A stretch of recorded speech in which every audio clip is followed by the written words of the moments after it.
Nako po, mukhang magkakaproblema pa ang Philadelphia 76ers. Paano ba naman kasi nagkaroon pa ng injury etong si Paul George dito nga sa naging laban nila kontra dito sa Atlanta Hawks. Ito pa, during sa laban ng Bucks kontra dito sa Bulls, inararo dito ni Giannis Antetokounmpo dito si Josh Giddey. Ano nga bang dahilan yan? Tara't pag-usapan natin yan.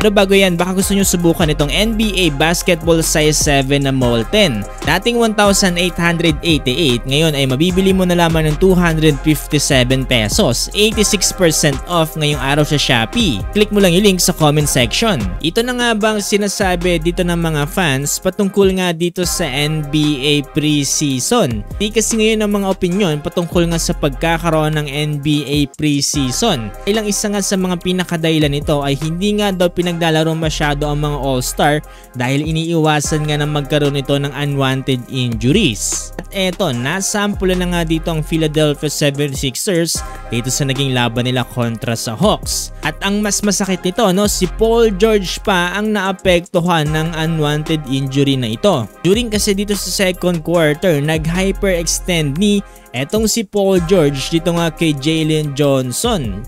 Para mapayuko siya at mapatigil na lang sa kanyang posisyon, maya-maya lamang ay nilabas na nga siya dito ng game. Ayun nga dito sa Bleacher Report, nangyari itong injury nito. Nag-step nga ng patalikod itong si Paul George na awkward ang posisyon.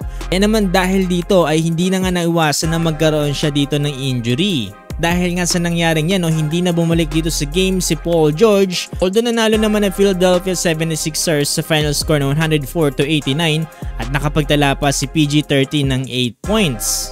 Ayun din dito sa report, hindi pa rin matukoy kung magiging okay na itong si Paul George. Malamang sa malamang ay hindi na itong paglalaroin ngayon sa mga natitirang preseason games dito nga sa NBA. Ngayon, medyo naging tagilid na ang Philadelphia 76ers dahil itong kanilang center na si Joel Embiid ay out na rin for the rest of the preseason game dahil din sa kanyang left injury. Sa kabilang banda, dito naman sa naging laban ng Milwaukee Bucks kontra dito sa Chicago Bulls, first quarter at NBA preseason pa lang ay nagkakaroon na kaagad ng mga kakaunting init dito nga sa mga players. Kung hindi kasi nagustuhan dito ni Giannis Antetokounmpo ang pagdepensa sa kanya dito ni Josh Giddey. Medyo napasobra din kasi yung pagsabit niya dito kay Giannis dahilan para itulak siya nito at tumalsik nga siya. Naman na-escalate ang pangyayaring ito at hindi na lumala pa. Well, dito sa naging laban na to, panalo ang Bucks sa final score na 111-107. Ang una dito si Giannis Antetokounmpo with 24 points at sinusundan dito ni Dame Time with 20 points. Ito naman sa Bulls, 16 points para kay Sanogo at 12 points naman para kay Josh Giddey. Ito ay sa kabila ng pagkawala ni Zach LaVine at hindi pa rin paglalaro dito ni Lonzo Ball.